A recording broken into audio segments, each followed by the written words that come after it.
আসসালামু আলাইকুম। সকলে সালাম দেন। আসসালামু আলাইকুম।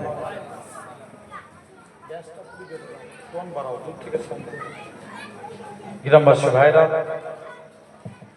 এলাকাবাসী ভাইরা, যেনারা মাইক্রোফোনের আওয়াজ শুনতে পাচ্ছেন,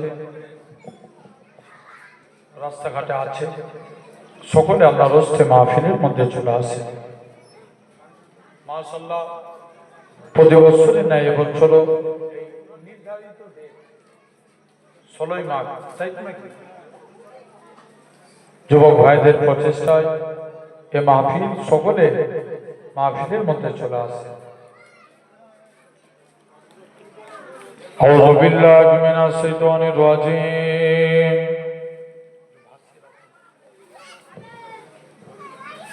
বিসমিল্লাহির রহমানির রহিম।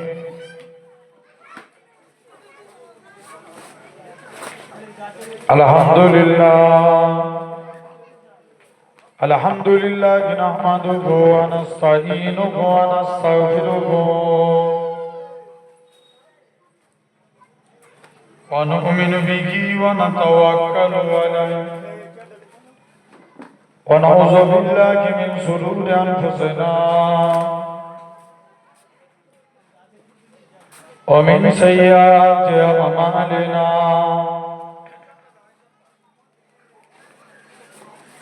من يهده الله فلا مضل له ومن يضلله فلا هادي له ونشهد أن لا إله إلا الله وحده لا شريك له ونشهد أن سيدنا وحبيبنا ومولانا محمدا عبده ورسوله أما بعد فيا أيها الغادرون رحمكم الله إن الله وملائكته يصلون على النبي يا أيها الذين آمنوا صلوا عليه وسلموا تسليما اللهم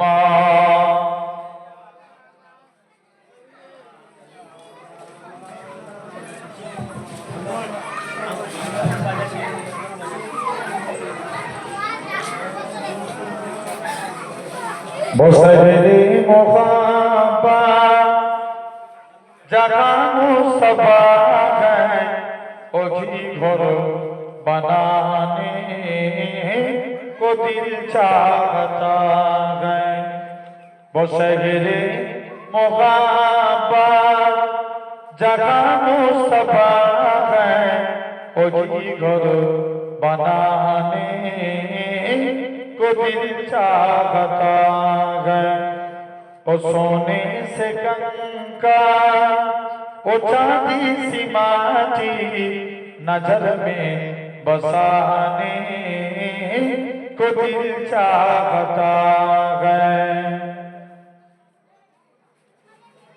जिगारे मुहाब्बत की आवाज गूंजे काका जलाने ये दुल्हन से अपनी इजाजत अगर दो तो जाने सगादात लबों से लगाने को दिल चाहता है बशहरे मुहाब्बत जगा मुस्तफा है ओही घर बनाने को दिल चाहता है अल्लाहुम्मा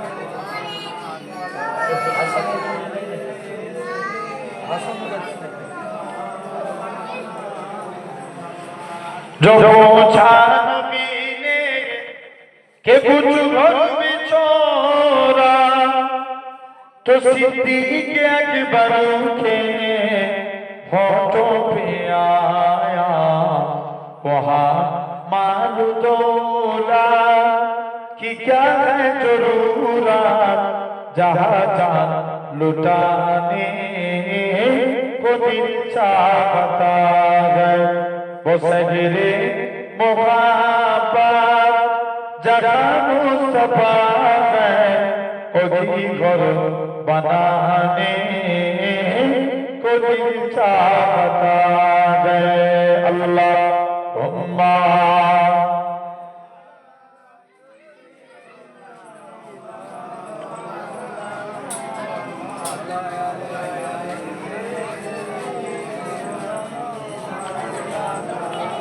ভালোবাসার জায়গা মদিনা ভালো লাগার জায়গা মদিনা ভালোবাসার জায়গা মদিনা ভালো লাগার জায়গা মদিনা মদিনা শরীফে নূরের খাজিনা মদিনা শরীফে নূরের খাজিনা আশিক ছাড়া অন্য বুঝে না ভালো লাগার জায়গা মদিনা ভালোবাসার জায়গা মদিনা ভালো লাগার জায়গা মদিনা আমাদের জীবনে অনেক বেশি গুনাহ আমাদের জীবনে অনেক বেশি গুনাহ তাই হাবিবের কদম ছাড়ব না ভালো লাগার জায়গা মদিনা ভালোবাসার জায়গা মদিনা ভালো লাগার জায়গা মদিনা একদিন কবরে যাব কেউ তো যাবে না একদিন কবরে যাব কেউ তো যাবে না যাবে আমার সাগে মদিনা ভালো লাগার জায়গা মদিনা আল্লাহুম্মা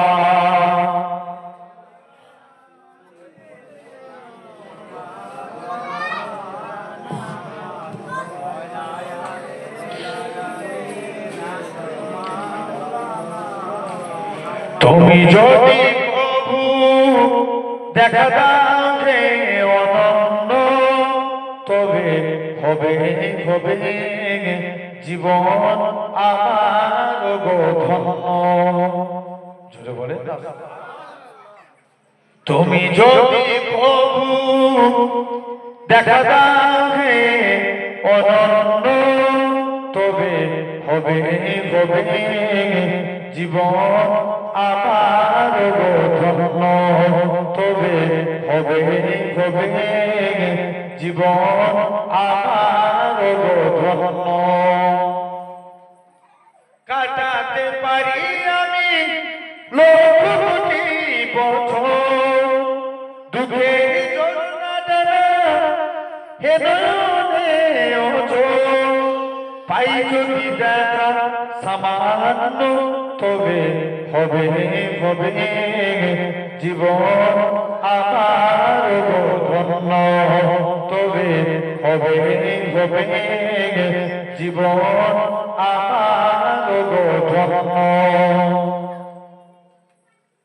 অনন্তকাল থাকতে পারি বসে যদি বলো দেখা দিবে স্বপ্নে কবুল সে হবে না সে মন অরণ্য তবে হবে হবে জীবন আমার ধন্য তবে হবে হবে জীবন আমার ধন্য আল্লাহুম্মা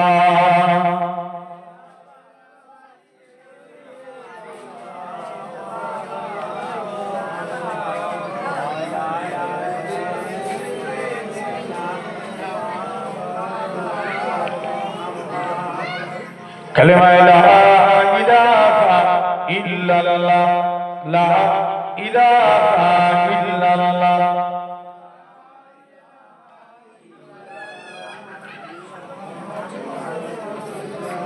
লা মাকসুদা ইল্লাল্লাহ লা মাওজুদা ইল্লাল্লাহ লা মাকসুদা ইল্লাল্লাহ লা মাওজুদা ইল্লাল্লাহ লা মাতলুবা ইল্লাল্লাহ লা মাহবুবা ইল্লাল্লাহ লা ইলাহা ইল্লাল্লাহ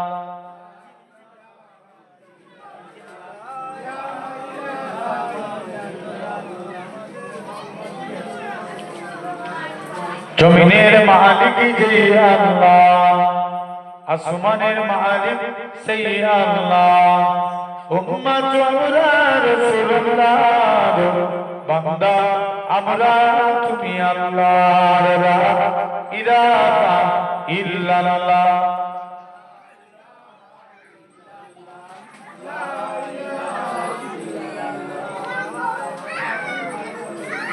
ফারাল্লাহু তাআলা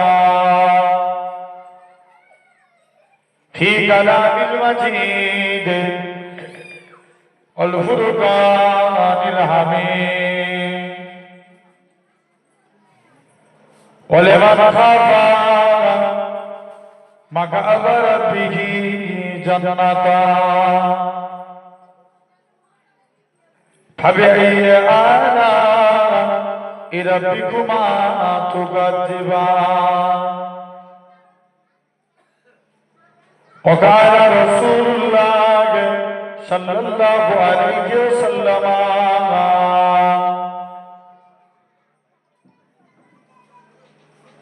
لا يؤمن أحدكم حتى أكون أحب إليه من ولده وولده والناس أجمعين प्यारे हाजिर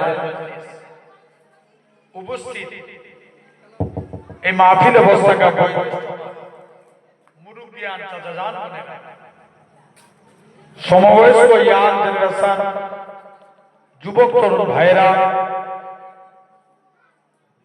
পর্দা আড়ালে উপস্থিত আমার মা ও বোনেরা সদ্য এলাকার মসজিদের ইমাম সাহেব সম্মানিত আজকের এই মাহফিলের ওলামা হযরত সকলকে জানাই গুনাহগারের তরফ হতে পিন্নগর শরীফের পক্ষ হতে আপনাদের জানাই আপনাদের পীরের আওলাদ আপনাদের জানাই আন্তরিক সালাম মুবারক খিদমতে আপনাদের এসেছি দোয়া নেওয়ার উদ্দেশ্যে আল্লাহ পাকের দ্বীন ইসলামের খিদমত তথাপিও আপনারা অনেক কষ্ট করে এই জান্নাতের বাগানে বসেছেন আমি আসার টাইমে দেখলাম এখানে দোকান বসিয়েছে পুরো মেলার মতো ভিড় হ্যাঁ না হয় না এই কথা বলা ভিড় হয়েছে না হয়নি মেলার মতো ভিড় আর দেখে জলসার মাহফিলে লোক তথাপিও প্রত্যেকের রুচি যারা মাইকের আওয়াজ শুনতে পাচ্ছেন প্রত্যেকের রুচি এই মাহফিলে সকলে এই মাহফিলের মধ্যে চলে আসে এখন বলেন এই জায়গায় বসেছেন ভাই আমাদের কাছে ঈমান আগে না মুসলমান আগে বলো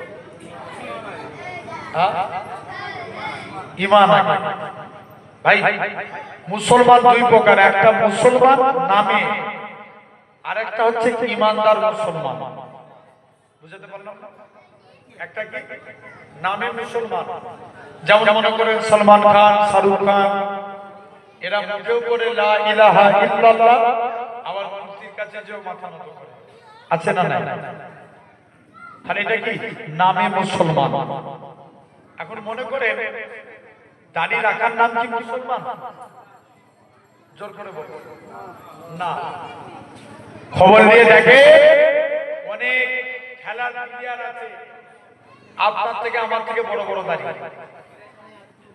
হ্যাঁ না না মুসলমান না যদি ভাবে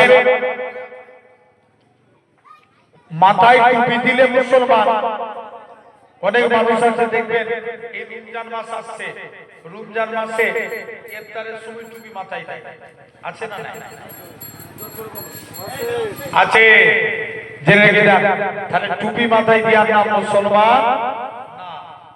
যদি ভাবে আপনার লক্ষ্য করে দেখেন, আপনি যদি মনে মনে করেন যে দাড়ি রাখার নাম মুসলমান, খেলার পিন্ডিয়াদা দাড়ি রেখেছে, টুপি মাথায় দেওয়ার নাম মুসলমান, তাহলে অনেক নেতা মন্ত্রী আছে ভোটের আগে টুপি মাথায় দিয়ে ঘুরে। যদি বলেন কুরআন পড়ার নাম মুসলমান, তাহলে কুরআন বাংলায় ব্যাখ্যা করেছিল গিরিশ চন্দ্র বাবু। তোরা এখানে দাঁড়িয়ে থাকবি, বস না, চুপ করে চলো সব, হে চলো সব, জেনে রেখে দেন। তথাপিও আমাদের লক্ষ্য করা লাগবে এই সুন্দর নবিয়ানা মাহফিল, এই জান্নাতের বাগান, এই বেহেশতের বাগানে আমরা বসেছি, জেনে রেখে দেন। তাহলে যদি ভাবি নামাজ পড়ার নাম মুসলমান, নামাজ পড়েছিল রবীন্দ্রনাথ ঠাকুর, মুসলমান না। তাহলে মুসলমান হতে গেলে হাদিস শরীফ বুনিয়াল ইসলাম আলা খামসিন, ইসলাম পাঁচটি স্তম্ভের উপর দাঁড়িয়ে আছে। ফার্স্ট শাহাদাতু আল্লাহ ইলাহা ইল্লাল্লাহ, আগে এই কথার প্রতি সাক্ষ্য দাও আল্লাহ ছাড়া কোনো উপাস্য নাই, আল্লাহ ছাড়া কোনো মাবুদ নাই, ওয়া আন্না মুহাম্মাদান আবদুহু ওয়া রাসূলুহু, মুহাম্মদ সাল্লাল্লাহু আলাইহি ওয়াসাল্লাম হলেন আল্লাহর প্রেরিত রাসূল ও বান্দা। জোরে বলেন। তাহলে এক নাম্বার কলেমার উপরে ইয়াকিন, বিশ্বাস রাখতে হবে। কার উপরে? জোরে বলো, কলেমার উপরে। এখন মন দিয়ে শুনেন ভাই, ওয়াজ বুঝার জিনিস, বুঝার জিনিস। বুঝলে আবু বকর, না বুঝলে আবু জেহেল। কি বলবো? বলো বলো চাচা, বুঝলে আবু বকর, না বুঝলে আবু জেহেল। আমরা কার দলে থাকবো? একবার কষ্ট দিয়ে আবু বকরের দলে কারা, একবার হাত তুলে দেখা হচ্ছে। মাশাআল্লাহ, তাকবীর দেন একটু জোর করে, নারে তাকবীর। জেনে রেখে দেন, এই যে হাত তুললাম এটা দেখলো কে? আল্লাহ। সওয়াব দেওয়ার মালিক কে? আল্লাহ। মুসা নবী আল্লাহকে একদিন জিজ্ঞেস করছে, আল্লাহ আমি দেখতে চাই দুনিয়ার জমিনে সবথেকে গুনাহগার মানুষকে। আল্লাহ বলছে, মুসা তুমি অমুক রাস্তায় দাঁড়াও, যে প্রথমে হেঁটে হেঁটে আসবে সে হবে গুনাহগার। মুসা নবী বলছে, আল্লাহ আমি নেককারকে দেখতে চাই। আল্লাহ বলছে, মুসা তুই ওই রাস্তাতেই দাঁড়া, যে রিটার্ন দিতে আসবে সে হবে নেককার। মুসা নবী কনফিউজ, আল্লাহ একই লোক, যাবার সময় কি ছিল? গুনাহগার, যাবার সময় আসবার টাইমে নেককার, যাবার সময় আসবার সময় নেককার। মুসা নবী কনফিউজ, আল্লাহ এটা কেমন করে সম্ভব? মুসলমানের ছেলে মেয়েরা, আপনারা তরুণেরা, হে বিবেকেরা, আমার আল্লাহ জানিয়েছিলেন ইয়া আমার কালিমুল্লাহ, ইয়া আমার নবী মুসা ওই বান্দাটা যখন রাস্তা দিয়ে হেঁটে হেঁটে যাচ্ছিল, তার ছেলেখানা বলতে লাগে, আব্বা জান দুনিয়া বলো না, প্রথম আসমান বলো। বাপ জবাব দেয়, বাবা ছেলে দুনিয়া থেকে প্রথম আসমান বড়। ছেলে আবারও বলে, ও জগন্নাথ বাপ, প্রথম আসমান বড় না দ্বিতীয় আসমান? দ্বিতীয় আসমান বড়। দ্বিতীয় আসমান বড় না তৃতীয় আসমান? তৃতীয় আসমান বড়। এরা সব পাবে, সাত তবক আসমান বড়। ছেলে আবারও বলে, আব্বা জান সাত তবক আসমানের থেকে কি বড়? বাপ কানা জবাব দেয়, বাবা ছেলে সাত তবক আসমানের থেকে আমি তোর আব্বা, আমার গুনাহখানা বড়। ছেলে আবারও বলে, ও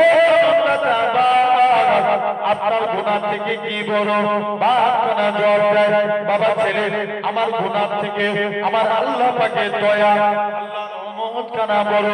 এ যুবকেরা, আমার আল্লাহ জানিয়েছিলেন ইয়া আমার কালিমুল্লাহ, ইয়া আমার নবী মুসা, আমি আল্লাহ পাক তার এতটুকু কথাকে কবুল করে নিয়েছি। আমি আল্লাহ কবুল করে নিয়ে আমার বান্দাটার জীবনে পাকার পাকার গুনাহটাকে আমি আল্লাহ ক্ষমা করে দিয়েছি। আরেকটু জোরে বলো, সুবহানাল্লাহ। এই বক্সে সাউন্ড হচ্ছে না, সাউন্ড একটু যাবে, বল ভাই জেনে রেখে দেন। তাহলে একবারে কমে দিলে আবার গলা বসে যাবে, ওয়াজিব করতে হবে। জেনে রাখে তথাপিও আমরা এই সুন্দর নবিয়ানা মাহফিল, এই জান্নাতের বাগানে আমরা বসেছি, তাহলে আমাদেরকে খুব ভালো তাহলে বোঝা লাগবে। তথাপিও তাহলে আমাদের কাছে আগে ইমান, তারপরে কথা বলা মুসলমান। ভাই আমাদের ইমান 4 প্রকার। কই প্রকার? 4 প্রকার। নাম্বার 1 ইলমুল ইয়াকিন, জ্ঞানের দ্বারা ইমান। জ্ঞানের দ্বারা ইমান। কিসের দ্বারা? জ্ঞানের দ্বারা। নাম্বার 1 জ্ঞানের দ্বারা ইমান।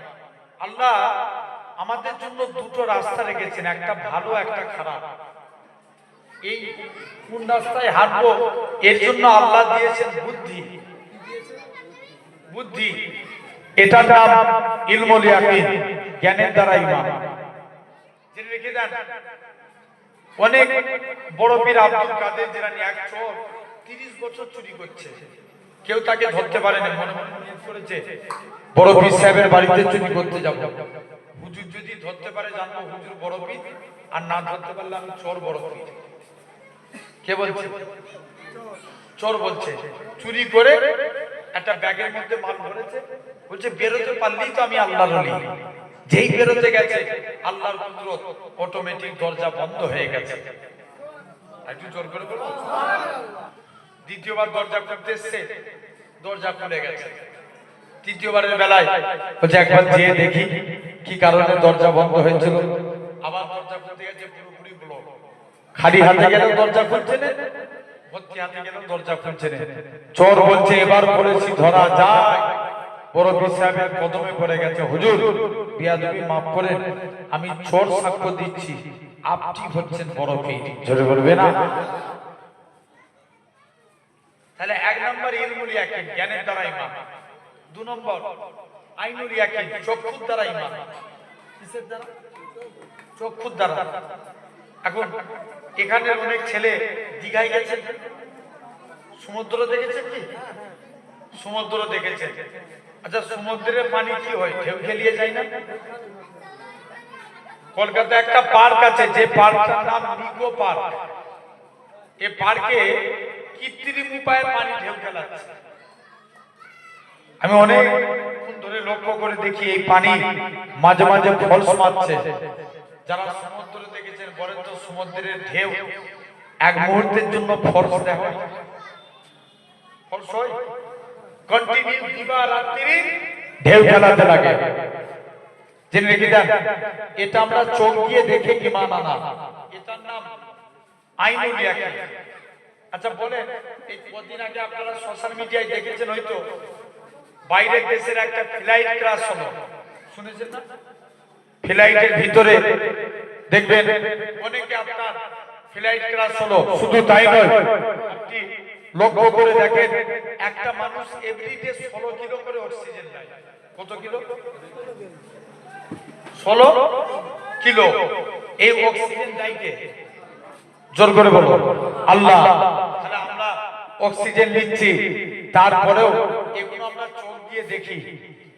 বলবে আমাদের ঘরের ছেলেরা বলে হাওড়া ব্রিজ ঝুলানো সেতু, তবেই তো হাওড়া ব্রিজের দুধারে দুটো পিলার আছে, কিন্তু আল্লাহ এই আসমানকে বিনা খুঁটির দ্বারাই দাঁড় কাটিয়ে রেখেছে। আল্লাহর অস্তিত্ব বসো না, তুই দাঁড়িয়ে থাকা এই স্বভাবগুলো পুরনো হয়ে গেছে, নয়া স্টাইল দাও।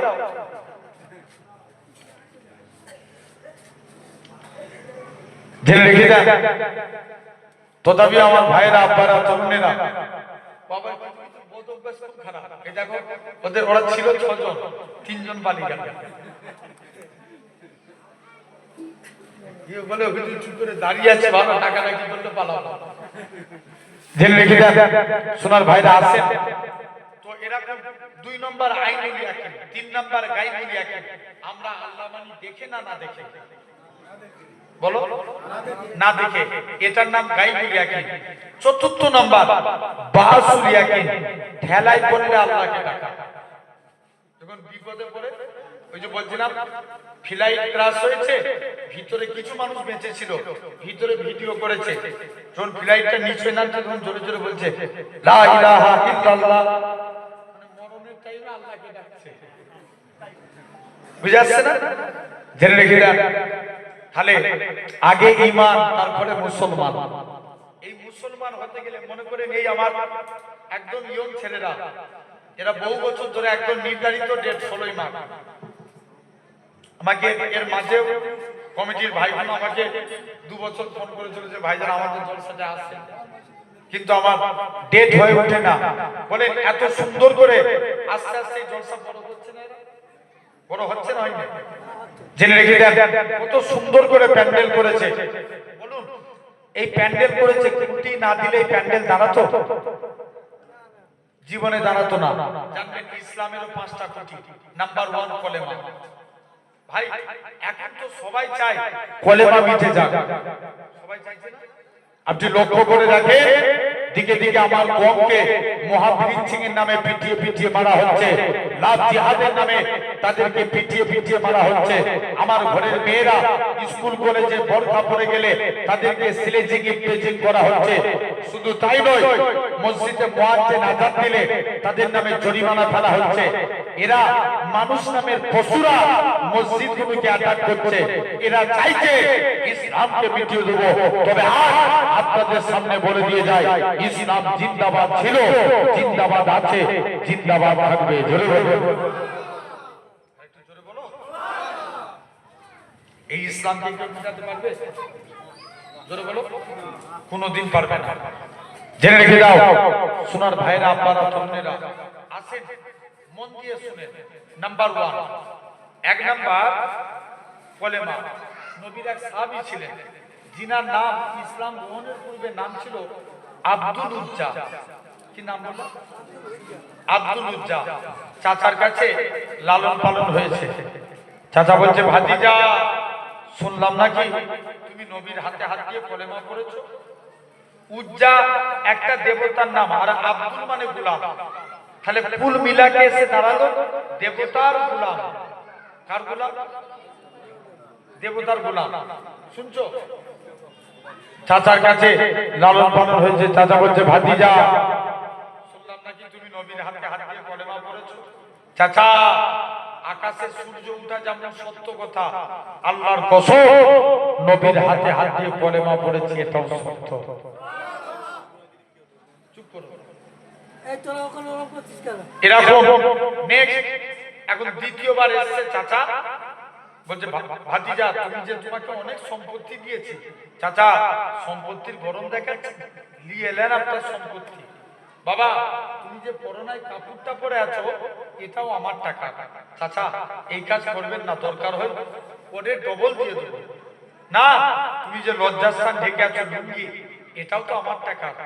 চাচা আমি ডবল দিয়ে দিই, কলেমা ত্যাগ করো। না, হুজুরকে জোর করে চাচা লুঙ্গিটা টেনে খুলে দিলেন। যুবক ছেলে উলঙ্গ অবস্থায় দাঁড়িয়ে আছে, কি লজ্জার কথা। দৌড়ে দৌড়ে নিজের মায়ের কাছে গেলেন। মুসলমানের ছেলে মেয়েরা, তরুণেরা, হযরত আব্দুল্লাহ জুল বাজাদাই রাদিয়াল্লাহু তাআলা আনহু হুজুর আমার উলঙ্গ অবস্থায় নিজের মায়ের কাছে যায়। ও যখন দুঃখী মা, মা গো ইসলাম মানার জন্য মক্কার কাফেররা আমাকে বস্ত্রহীন করে দিয়েছে। মা তুমি আমার দিকে তাকাবে না। মা তোমার কাছে যদি চাদর থাকে আমাকে একখানা চাদর দাও। মায়ের কাছ থেকে একখানা চাদর না নিলেন। জিনার বাড়ি ছিল মক্কা এবং মদিনার মাঝখানে। খালি গায়ে খালি পায়ে দৌড়ে দৌড়ে দৌড়ে আল্লাহ নবীর হুজরা মুবারকে চলে গেলেন। ইয়া রাসূলুল্লাহ হাবিবাল্লাহ, ও লোকেরা আল্লাহ নবী সালামের উত্তর কানা দিলেন। ও বাবা আব্দুল্লাহ তুমি কি জন্য সালাম দাও? ইয়া রাসূলুল্লাহ হাবিবাল্লাহ ইসলাম আনার জন্য মক্কার কাফেররা আমাকে বস্ত্রহীন করে দিয়েছে। আল্লাহ নবী বলেন বাবা সবর করো, মক্কার মানুষরা তোমাকে বস্ত্রহীন করতে পারে, আমার আল্লাহ তোমাকে বস্ত্রওয়ালা করে দিবে। এরকম ভাবে নিজে আল্লাহ নবী দরবারে দাঁড়িয়ে আছে। নবী বললেন সবর করো। নবী আমার দুই কানা জুব্বা নিয়ে এসে হযরতে আব্দুল্লাহর হাতে দিয়ে দিলেন। ও বাবা আব্দুল্লাহ, আজকের দিন থেকে এই জুব্বা দুটো হলো তোমার। হযরতে আব্দুল্লাহ জোর করে কাঁদে, আল্লাহ পাক, আমি কত বড় সৌভাগ্যবান, মক্কার কাফেররা আমার কাছ দিয়ে বস্ত্র কিনে নিয়েছে, আর আজকের দিনে আমি হাবিবুল্লাহর পরনার বস্ত্র পেয়ে গেছি। শুধু তাই নয়, আল্লাহ নবী বলে, ও আমার সাহাবীরা শুনে রেখে দাও, আমার আব্দুল্লাহর মনে কষ্ট দিওনি। কেননা কোন আব্দুল্লাহ যিনি জোরে জোরে কোরআন পড়তেন। আল্লাহ নবী সাহাবীরা নবীর কাছে চলে আসলেন, ইয়া রাসূলুল্লাহ, হাবিবাল্লাহ, আব্দুল্লাহ জোরে জোরে কোরআন পড়ে, আব্দুল্লাহকে কোরআন পড়া থেকে মানা করুন। আল্লাহ নবী বলেন, ও আমার সাহাবীরা, তোমরা আমার আব্দুল্লাহর মনে কষ্ট দিওনি, আমার আব্দুল্লাহর মনে দুঃখ দিওনি। কেননা আমার আব্দুল্লাহ দুনিয়া বেঁচে ইসলাম কবুল করেছে। কোন আব্দুল্লাহর কথা বলি, 3 দিন পরে নবীর দরবারে খবর আসলো, আল্লাহ নবী সাহাবী আব্দুল্লাহ ইন্তেকাল হয়ে গেছে। নবী আমার আব্দুল্লাহর কবরে চলে গেলেন। আমার ডান দিকে আমার বন্ধু নবী আমার আব্দুল্লাহর কবরে নেমে গেলেন। আমার ডান দিকে আমার বন্ধু আবু বকর নেমে যাও, বাম দিকে আমার বন্ধু ওমর নেমে যাও, মাঝখানে নবী দাঁড়িয়ে আছে। উপর থেকে একজন সাহাবী বলে, ওরে আব্দুল্লাহ, তুমি কত বড় সৌভাগ্যবান, কেননা তোমার কবরে দিন দুনিয়া বাদশা হাবিবুল্লাহ দাঁড়িয়ে আছে।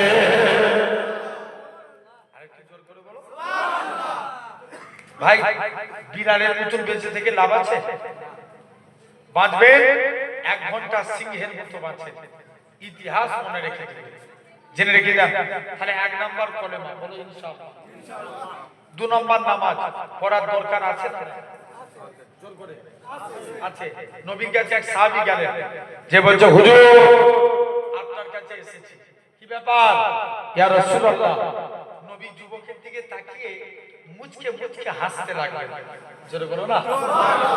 যুবক বাড়ি চলে এসেছে, কাজ করতে যায়, মনে পড়ে রাসূলুল্লাহর মুচকি হাসি। জোরে বলো সুবহানাল্লাহ। ঘুমাতে যাচ্ছে, মনে পড়ে রাসূলুল্লাহর মুচকি হাসি। যুবক কাজ করতে পারে না, ঘুমাতে পারে না, বারে বারে শুধু নবীর হাসির কথা মনে পড়ে। বলছে, যা, দৌড়ে দৌড়ে নবীর কাছে চলে গেল।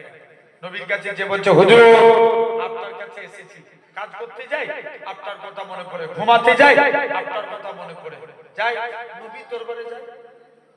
মুসলমানের ছেলে মেয়েরা, আব্বারা, তরুণেরা, যুবক ছেলেকানা আল্লাহ নবীর হুজরা মোবারকে চলে গেলেন। ইয়া রাসূলুল্লাহ, হাবিবাল্লাহ, হুজুর বিয়াদবি মাফ করেন, হুজুর আপনার কাছে এসেছি। হুজুর আমি যখন কাজ করতে যাই মনে পড়ে যায় আপনার মুখকে আসি। হুজুর আমি ঘুমাতে যাই মনে পড়ে যায় আপনার মুখকে আসি।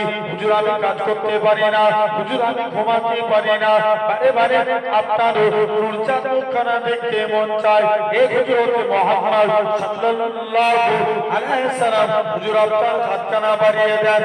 আজকের দিনে আমি যুবক ঈমানে কালেমা পড়ে মুসলমান হয়ে গেলাম। হুজুর মুসলমান হব, তবে আমার একটা শর্ত, এই কচুগুলোকে সরিয়ে দাও না। হুজুর মুসলমান হব, তবে শর্ত আমি নামাজ পড়ব। আচ্ছা, নামাজ না পড়লে মুসলমান বলা যাবে? ভাই, ইসলামের 5টা খুঁটির একটা কি? নামাজ। বলছে, হুজুর মুসলমান হবো, নামাজ পড়বো। বলছে, যা, তোর যা মন চাই তুই করবি, যা। যুবক একদিন বাড়ি চলে এসেছে, কাজ করতে গেছে, মনে মনে করে যে বলছে, হুজুর যান, আমি তবে আজকে কথা দিচ্ছি, হুজুর নামাজ পড়বো, কিন্তু আমি উজু করবো। করবে না? উজু করবে। ভাই, উজু আগে না নামাজ?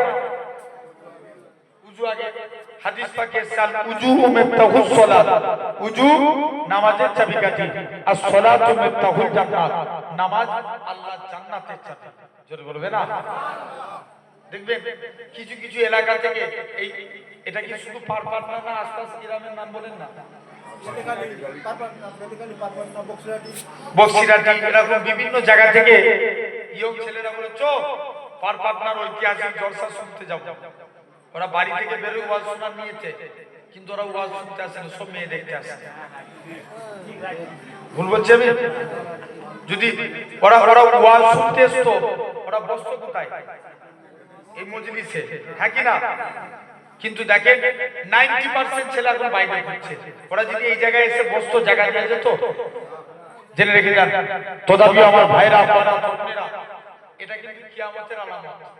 আগেকার যুগে এইসব আব্বা জিজ্ঞেস করে দেখো, যখন আগেকার যুগে মাহফিলের জায়গা দিয়ে যেত, জায়গা দিয়ে যেত, কেউ যদি বাইরে উঠে যেত, বলতো আমি একটু বাইরে যাচ্ছি, তোরা এই জায়গাটা আমার, কেউ বসবি না। আর এখন ডেকে ডেকেও লোককে বসানো যায় না। জেনে রেখে দেন সোনার ভাইরা, আব্বারা, বোনেরা। তাহলে 2 নাম্বার, এখন যুবক যে বলছে হুজুর নামাজ পড়বো কি করবো? উজু করবো। নবী বলছে যা, তোর যা মন চাইছে করবি যা। যুবক একদিন বিনা উজুতে মসজিদের দিকে গেছে নামাজ পড়তে যাবো। মুসলমান ঘরের ছেলে মেয়েরা, আপনারা তরুণেরা, হে নবী প্রেমিকেরা, যুবক ছেলেরা মসজিদের দিকে চলে গেলেন। যে দেখে নাকি আল্লাহ নবী জামাতা হযরত সাইয়েদে আলী রাদিয়াল্লাহু তাআলা আনহু হুজুর আমার মসজিদে দাঁড়িয়ে দাঁড়িয়ে উজু করে। উজু করার নিয়ম হচ্ছে 2 হাতের কনুই পর্যন্ত দৌড় করা। হযরত আলী হাত নিচু থেকে দৌড় করে। যুবক ছেলেরা বলে, হে রাসূলুল্লাহ জামাতা, তুমি কেন এত বেশি বেশি করে উজু করো? হযরত আলী বলে, ওগো বাবা যুবক, আল্লাহ নবীর মুখ থেকে শুনেছি, আল্লাহ নবী জানিয়েছেন যে প্রকৃত উজুদার হবে উজুর পানি শরীরে যেই যেই জায়গায় ঠেকবে, কাল কিয়ামতের ময়দানে তার শরীরের ওই জায়গা থেকে নূর চমকাতে থাকবে।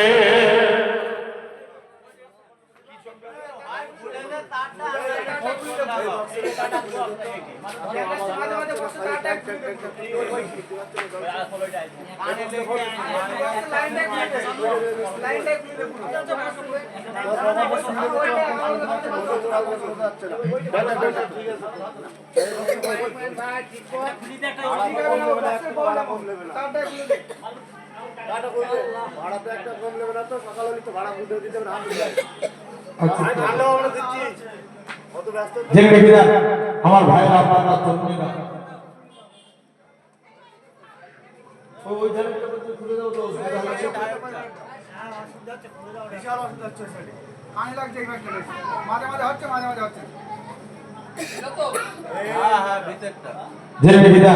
সোনার ভাইরা, আপনারা তরুণেরা, তোমাকে আমাকে ভালো লাগবে। এটা হলো 2 নম্বর নামাজ। 3 নাম্বার কি? 3 নাম্বার হচ্ছে আপনার আমার জন্য রোজা। আচ্ছা বলে, এবছর তার আগের বছরে, মানে যে বছরটা গেল তার আগের বছরে রমজান মাসে তাপমাত্রা কম ছিল না বেশি ছিল? ওরে আল্লাহ, কি বেশি! আপনার কেরালার একটা যুবক সূর্যের বিরুদ্ধে পুলিশের কাছে মামলা করেছে। কার বিরুদ্ধে? সূর্যের বিরুদ্ধে। বলছে সূর্যকে একটু ঘিরার ব্যবস্থা করুন। এখন সূর্য তামাম পৃথিবীর মানুষকে হারিয়ে দিয়েছে, সূর্য আল্লাহ রোজাদার বান্দার কাছে হেরে গেছে। জরুরি জিন্দেগিটা। তাহলে আমরা এবছরে কিন্তু তুলনামূলক একটু ঠান্ডা থাকবে, এবছর রোজা রাখবেন বলেন ইনশাআল্লাহ। 3 নাম্বার হয়ে গেল। 4th নাম্বার যাকাত। শতকরা 2.5 টাকা পরিমাণ। 100 টাকায় কত টাকা? 2.5 টাকা। 1 লাখে 2.5 যাকাত দিতে হবে। এটা তোমার জন্য ফরজ। কেউ যদি সাহেবের নিসাব পরিমাণ সম্পত্তির মালিক হয়, তার জন্য যাকাত দেওয়া ফরজ। জেনে রেখে দেন, এটা হলো 4 নাম্বার যাকাত দেব। আর 5 নাম্বার কি হচ্ছে? হজ। কি হজ? ভাই নবী 3টে মসজিদের কথা বললেন। নাম্বার 1 মসজিদে হারাম, যে মসজিদে 1 রাকাত নামাজ পড়া মানে 1 লক্ষ রাকাত নামাজের সওয়াব। 2 নাম্বার মসজিদে নববী, যেটা মদিনায় অবস্থিত। অনেকে যে বলে আমরা কেন মদিনায় যাব, দেখবেন সমাজে কিছু হাজি আছে, কিছু মানুষ আছে চায়ের দোকানে ফতোয়া মারে, আছে না? এরকম সমাজে কিছু হাজি আছে, এরা মক্কায় যে আমরা হজ করতেছি, উমরার আরকান 4টে, ইহরাম পরা, তোয়াব করা, সাই করা, মাথার চুল ফেলে দিয়া, কটা? চারটে। কেন আমরা মদিনায় যাব? মুসলমান ছেলেমেয়েরা, বাবা তরুণেরা, হে নবী প্রেমিকেরা, আমরা যারা এমিরেট ফ্লাইটে যাব, কলকাতা থেকে দুবাই, দুবাই থেকে জিদ্দা, এরকম ভাবে দুবাই গিয়ে আমাদের মিকাত হলো ইয়ালামলাম্পার, কিন্তু আমরা দুবাই গিয়ে এরাম কানা পড়ে নি, এরাম কানা পড়ে নি, বান্দা কানা তালবিয়া পড়তে পড়তে আল্লাহর কাবার দিকে চলে যায়। লাব্বাইক আল্লাহুম্মা লাব্বাইক, লাব্বাইক লা শারীকা লাক লাব্বাইক, ইন্নাল হামদা ওয়ান নি'মাতা লাকাল মুলক লা শারীকা লাক লাব্বাইক। এরকম ভাবে তালবিয়া পড়তে পড়তে আল্লাহর কাবার দিকে চলে যায়। আরে আমার জানের কাবা, আরে আমার মনের কাবা, আল্লাহ পাক আমি এই কাবা কোনদিন দেখতে পাবো কি জানি না, যে কাবার সামনে হাজির। এ নওজোয়ান যুবকেরা, আল্লাহ নবী জানিয়েছেন যারা কাবাকে দেখলো, কাবাকে দেখে প্রথমবার হাত তুলে যা যা দোয়া চায় আমার আল্লাহ পাক হাজীদের হাতে দোয়া কবুল করে নেয়। শুধু তাই নয়, আল্লাহ নবী জানায় এরকম ভাবে কাবাকে তোয়াফ করে মাকামে ইব্রাহিমকে লক্ষ্য করে 2 রাকাত নামাজ পড়ে বান্দা জমজমের পানিকে সাফা মারওয়া সাই করে এরকম ভাবে মাথার চুল ফেলে দেয়। অনেকে বলে কেন আমরা মদিনায় যাব? কত বড় কপাল ফাটা থাকে। এই কাবা শরীফ কত না, আমার রাসূলুল্লাহ যদি না কত, ইব্রাহিম নবীও কত না, আমার রাসূলুল্লাহ যদি না কত, ইসমাঈল নবীও কত না, আমার রাসূলুল্লাহ যদি না কত, যে নবীর খাতিরে আল্লাহ পাক কাবাকে শরীফ করেছে। কেননা নবী আমার মসজিদে কিবলাতাইনে 2 রাকাত নামাজ পড়ে নবী আমার মনে মনে করে আল্লাহ পাক আপনি যদি কাবাকে কিবলা করে দেন, আমি নবী এতেই বড় খুশি। আমার আল্লাহ জানিয়ে দেয়, হে আমার হাবিব আপনি সিজদা থেকে মাথা তুলুন, আমি আল্লাহ পাক আপনার খাতিরে আমি আল্লাহ কাবাকে কিবলা করে দিলাম। আরেকটু জোরে বলো। আসেন, তাহলে আমাদের কটা খুঁটি হলো? জোর করে বলো। 5টা। ভাই আমি পূর্বে একটা আয়াত বলেছিলাম, ওয়ালে মান খাফা মাকাম রাব্বিহি জান্নাতা, যারা আল্লাহকে ভয় করে মারা যাবে আল্লাহ তাদের কবরে 2টা জান্নাত দিয়ে দেবে। এটা কে বলছে? জোরে বলো। আল্লাহ বলছে। একটু মন দিয়ে শুনো, কি মাইক ভালো না আমিও জানি, তারপরেও বলছি। আপনার এই যে রেখে দেওয়ার লক্ষ্য করে আপনাকে আমাকে বোঝা লাগবে যে একমাত্র তাহলে আমরা ভয় করব কাকে? আল্লাহকে। মন দিয়ে শুনে ভাই, আমাদের মরণ হবে না? হবে না? হবে। এই মরণ থেকে কেউ রেহাই পাবো? কেউ রেহাই পাবো না। একটু মন দিয়ে শুনো, এই মরণ থেকে তুমি আমি কেউ রেহাই পাবো না।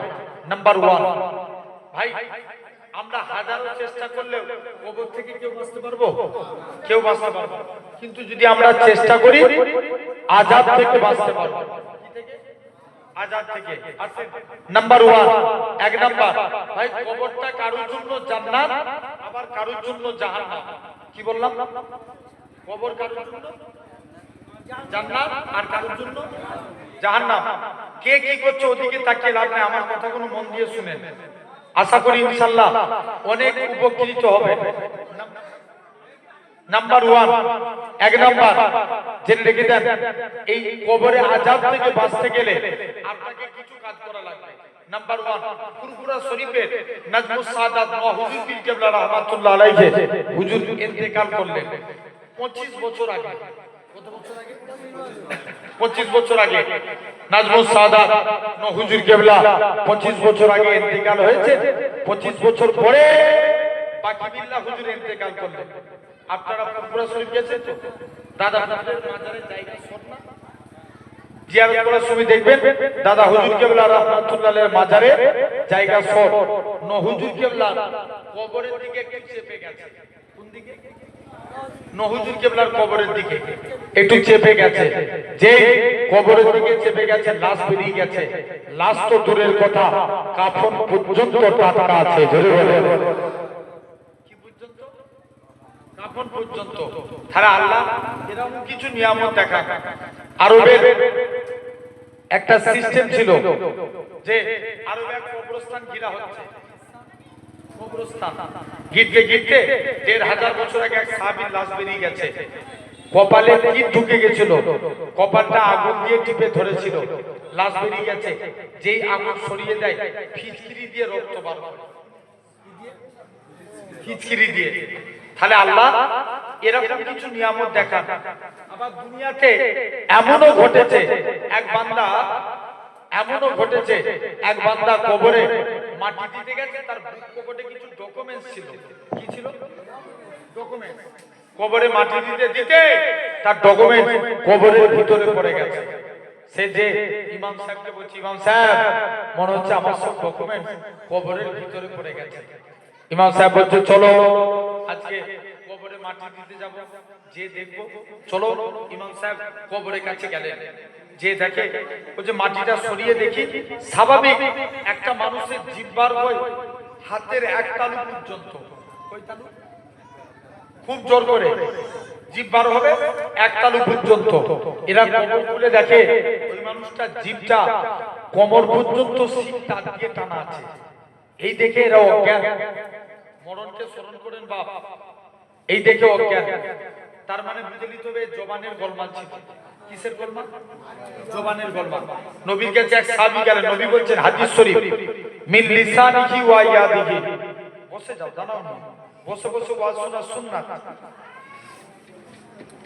নবী হাদিস শরীফের মধ্যে বলছেন মিন লিসানিহি ওয়া ইয়াদিহি, যে মুখ এবং হাতের দ্বারা অপর মানুষকে কষ্ট দিল না, সে হলো প্রকৃত মুসলমান।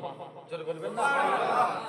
এখন আসেন ভাই, নবীর এক সাহাবী, তার দুইটা সমস্যা ছিল। কটা? দুইটা। এক নম্বর মদ খেত, দু নম্বর জিনা করত। এক নম্বর কি খেত? মদ, আর দু নম্বর জিনা করত।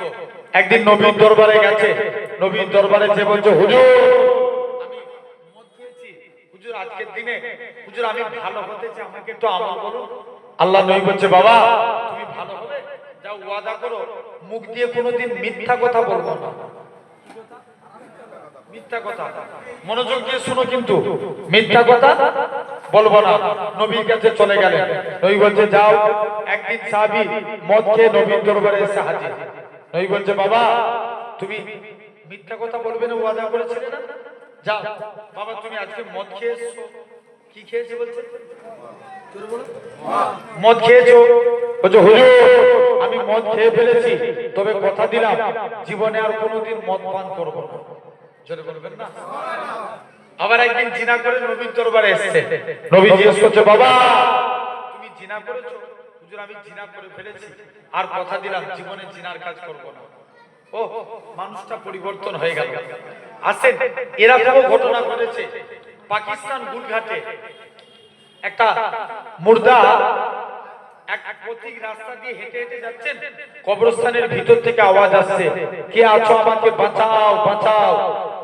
আচ্ছা যদি এই পার কবরস্থান থেকে এরকম আওয়াজ হয়, এলাকার লোক উঠতে পারবে? কেউ পারবে না। বলছে চলো। এদিকে পথিকটা তাড়াতাড়ি করে দৌড়ে ইমাম সাহেবের কাছে চলে গেছে। ইমাম সাহেব বলছে চলো। 10-15 জন মানুষকে নিয়ে কবরস্থানের কাছে চলে এসেছে। ইমাম সাহেব এসে শুনতে পাচ্ছে, কে আছো আমাকে বাঁচাও। এরকম আওয়াজ শুনতে পেয়ে ইমাম সাহেব মন দিয়ে শুনো, কবর থেকে মাটিটা সরিয়ে দিলেন। সরিয়ে দিয়ে দেখে একটা মহিলা উলঙ্গ অবস্থায় কবরে পড়ে আছে। কে? বলো বলো। মহিলা। ইমাম সাহেবের মনে মায়া লাগলো, কি মন গেল, মহিলাটার একটা চাদর দিলেন। চাদরটা গায়ে জড়িয়ে দিয়ে ইমাম সাহেব মহিলাটা তাড়াতাড়ি করে কবর থেকে উঠে একজনের বাড়িতে যে দরজা লাগিয়ে দিয়েছে। এদিকে পাকিস্তানের মানুষের যেতে একটু দেরি হয়ে গেল। বলছে মা তোমার কি হয়েছে বলো। বলছে না তোমরা আমার চেহারার দিকে তাকালে তোমরা ভয়ে হাটফেল করে যাবে। বলছে একবার বলো। মুসলমান ছেলেমেয়েরা, পাড়ার তরুণেরা, এ প্রেমিকেরা, মহিলা মহিলাখানা আস্তে আস্তে করে সে তার মাথাটা খুলে দেখায়, তার মাথা বলে কোনো জিনিস নাই, কেবলমাত্র মাথার খুলিটা দেখা যায়। পাকিস্তানের মানুষেরা বলে আল্লাহ পাকে বান্দি বলো তো দেখি তোমার কি হয়েছে বলো। মহিলাখানা কাঁদে আর বলে শুনে রেখে দাও, আল্লাহ মেয়েদের জন্য পর্দা করা ফরজ করেছিল, মাথা ঢেকে রাখা আমার আল্লাহ ফরজ করেছিল, কিন্তু আমি বেপরদাহীনভাবে রাস্তায় মাথা চুল খুলে শ্যাম্পু লাগিয়ে ঘুরে ঘুরে বেড়াতাম, যাতে করে এলাকার যুবকরা আমার প্রতি ফিদা হয়ে যায়, আমার প্রতি দিওয়ানা হয়ে যায়। এই জন্য আল্লাহ পাক প্রথম প্রকার শাস্তি আমার মাথার মধ্যে দিয়েছে, সে তার ঠোঁটখানা খুলে দেখায়, ঠোঁট বলে কোনো জিনিস নাই, কেবলমাত্র পানি গুলো দেখা যায়। পাকিস্তানের মানুষেরা বলে আল্লাহ পাকে বান্দি বলো তো দেখি তোমার কি হয়েছে বলো। মহিলাখানা তার ঠোঁটখানা খুলে দেখায়, ঠোঁট বলে কোনো জিনিস নাই, বলে আমি লিপস্টিক লাগিয়ে ঘুরতাম, যাতে করে এলাকার যুবকরা আমার প্রতি ফিদা হয়ে যায়, আমার প্রতি দিওয়ানা হয়ে যায়। এই জন্য আল্লাহ পাক দ্বিতীয় প্রকার শাস্তি আমার ঠোঁটের মধ্যে দিয়েছে। এই বলে মেয়েখানা তার চেহারাখানা খুলে দেখায়, চেহারা বলে কোনো জিনিস নাই, কেবলমাত্র হাড্ডিগুলো দেখা যায়। মহিলাখানা বলে এ পাকিস্তানের মানুষেরা বলো তো দেখি মেয়েদের জন্য পর্দা করা আল্লাহ ফরজ করেছেন, তুমি বেপরদাহীন ভাবে আমি ঘোরাফেরা করতাম, যাতে করে এলাকার যুবকরা আমার প্রতি ফিদা হয়ে যায়, আমার প্রতি দিওয়ানা হয়ে যায়। এই জন্য আল্লাহ পাক দ্বিতীয় প্রকার শাস্তি আমার চেহারার মধ্যে দিয়েছে। এই বলে মেয়েখানা আবার ইন্তেকাল হয়ে গেলেন, মেয়েটা আবার মারা গেল। পাকিস্তানের মানুষেরা আচ্ছা বলেন বাপ, এখানে অনেক এখানটা বসে নিয়েছে, একটু আগে চলে সামনেটা বসে জেনে রেখে দেন সোনার ভাইরা, আব্বারা, তরুণেরা, তথাপিও মন দিয়ে শুনেন তাহলে। আচ্ছা এখানে মেয়ের বাপ আছে না নাই? আছে না? শুনবে যুবক, মেয়ের বাপ এখানে আছে, মেয়েকে ভালো যুক্তি দেন, তারপরেও যদি না শুনে যে মা তুই বেপরদাহীন ভাবে রাস্তায় বেরোস না, তারপরেও যদি তোমার কথা না শুনে তাকে কঞ্চি করে চাপকা, কঞ্চি করে চাপকা। জানবে জেনে রেখে দেন মেয়েদের জন্য পর্দা করা ফরজ, পর্দা করা ফরজ। জেনে রেখে দেন আপনাকে আমাকে মন দিয়ে শোনা লাগবে, এটা হলো এক নাম্বার। দুই নাম্বার আপনাকে আমাকে চিন্তা করা লাগবে। নাম্বার 2 দেখবেন অনেক বড় ভাই বসে আছে, তোমার সামনে তোমার বোন বেপরদাহীন ভাবে রাস্তায় ঘোরাফেরা করছে। আচ্ছা বলেন তো তোমার বোনকে নিয়ে যদি কেউ অন্য ছেলে খারাপ কমেন্ট করে তোমার গায়ে লাগবে না লাগবে না? লাগবে, কারণ সে তোমার বোন, রক্তের সম্পর্ক। তার আগে কেন তুমি তোমার বোনকে বলতে পারো না বোন তুই রাস্তায় বেরো, যদি এরপরেও না কথা শুনে কঞ্চি করে চাপ। জেনে রেখে দেন সোনার ভাইরা, আব্বারা, তরুণেরা, আজ তোমাকে আমাকে ভাবা লাগবে তাহলে এরকম নাম্বার 1 এক নাম্বার আপনাকে আমাকে চিন্তা করতে হবে।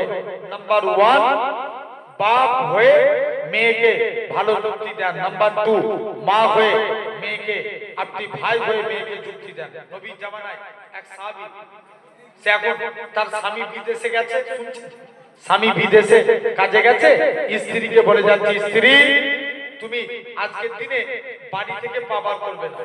স্ত্রী বলছে ঠিক আছে। অনেকদিন পর মেয়েটার আব্বার শরীর খুব অসুস্থ হয়ে গেল, নবীর দরবারে খবর পাঠিয়েছে, বাবা আজকের দিনে যাও। নবীর দরবারে খবর পাঠিয়েছেন, ইয়া রাসূলুল্লাহ, হাবিবাল্লাহ, হুজুর বিয়াদবি মাফ করেন, আমি আপনার কাছে এসেছি। কি ব্যাপার? আল্লাহ নবী বলছে চলে যাও তুমি এখান থেকে। হুজুর আমার আব্বার শরীর খারাপ, আমি কি দেখতে যেতে পারি? নবী বলছে মা তোমার না যাওয়া উত্তম।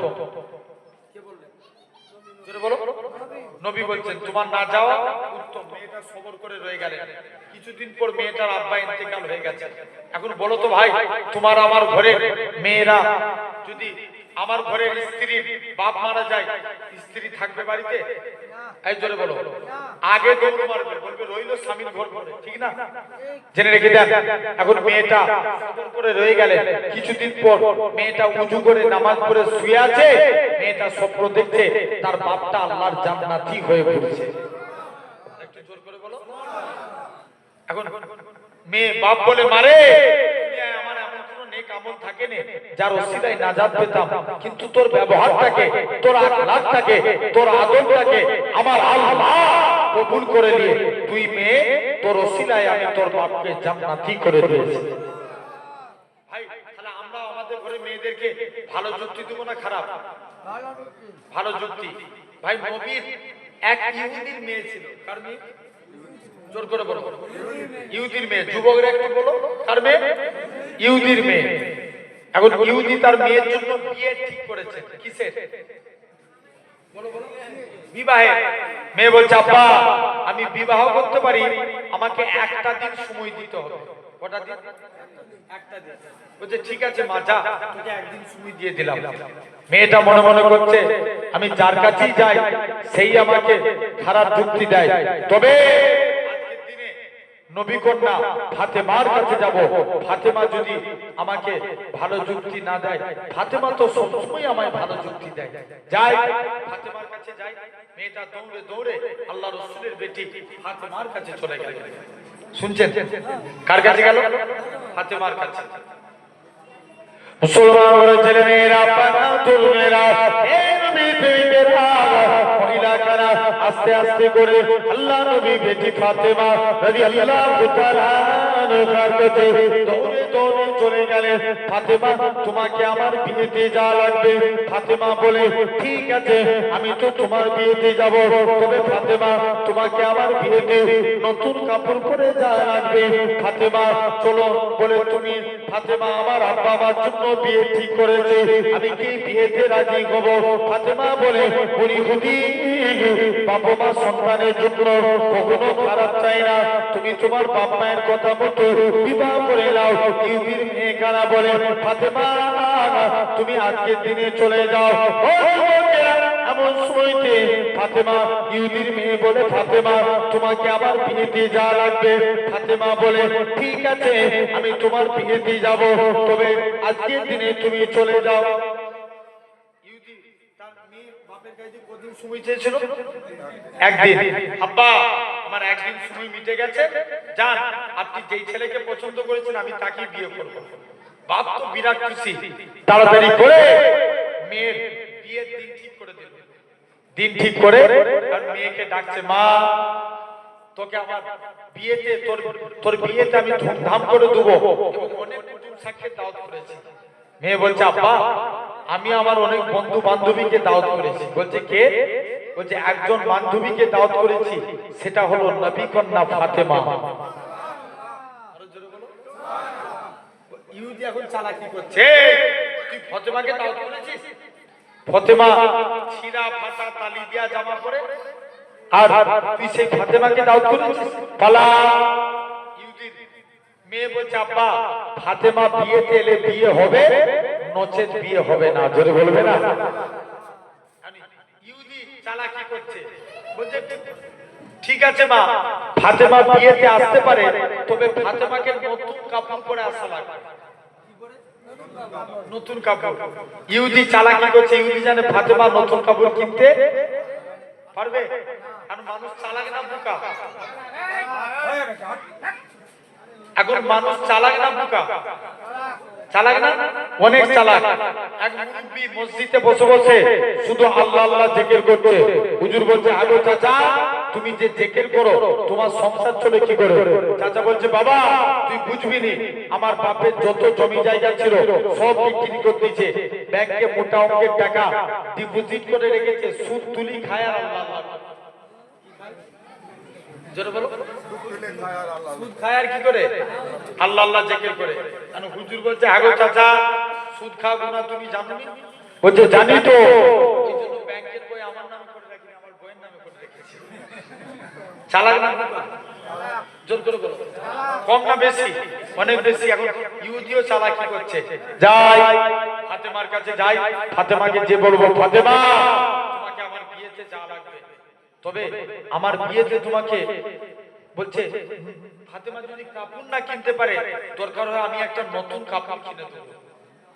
মুসলমানের ছেলে মেয়েরা, আব্বারা, তরুণেরা, ইহুদির মেয়েরা, আল্লাহ নবী বেটি ফাতেমা রাদিয়াল্লাহু তাআলা আনহার দরবারে চলে গেলেন। ফাতেমা, তোমাকে আমার বিয়েতে যা লাগবে।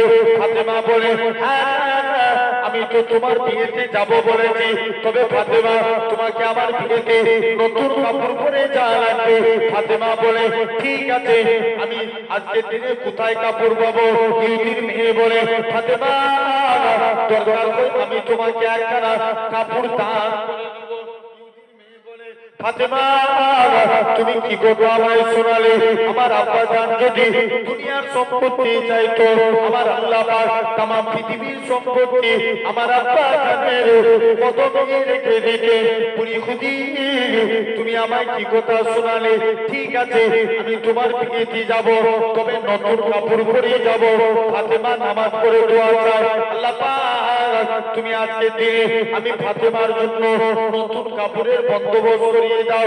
ইহুদিদের কাছে মুসলমানদেরকে ছোট করো না। আল্লাহ নবী বেটি ফাতেমা রাদিয়াল্লাহু তাআলা আনহা এরকম ভাবে নামাজ পড়ে দোয়া চায়। ফাতেমা দোয়া চাইতে দেরি, কাপড় আসতে দেরি হলো না। ফাতেমা কাপড়টা নিয়ে এরকম ভাবে নামাজ থেকে ফারিগ হয়ে থাকে। বাড়িতে একখানা কাপড়টা নিয়ে দৌড়ে দৌড়ে দৌড়ে আল্লাহ নবী দরবারে চলে গেলেন। আসসালাতু ওয়াসসালামু আলাইকা ইয়া রাসূলুল্লাহ হাবিবাল্লাহ। ও যুবকেরা, আল্লাহ নবী সালামের উত্তর দিলেন, ও ফাতেমা কি ব্যাপার বলো? আব্বা জান নামাজ পড়ে দেখি আমার বাড়িতে তাড়াতাড়ি আল্লাহ নবীর কাছে জিবরাইল আমিন চলে আসে। ইয়া রাসূলুল্লাহ হাবিবাল্লাহ, ফাতেমার ব্যবহারে আল্লাহ খুশি হয়ে গিয়ে জান্নাতুল ফেরদৌস থেকে ফাতেমার জন্য শাড়ি খানা পাঠিয়েছে। আল্লাহ নবী বলে, ফাতেমা এরকম ভাবে জিবরাইল আমিন ফাতেমার শাড়িটা পরে ইহুদির বিয়ে বাড়িতে চলে গেলেন। ইহুদির বিয়ে বাড়ির গেটে দাঁড়িয়ে আছে ফাতেমার শাড়ি দিয়ে এমন নূর চমকাতে লাগে, গোটা ইহুদির বিয়ে বাড়িটা আলোয় আলোকিত হয়ে গেছে।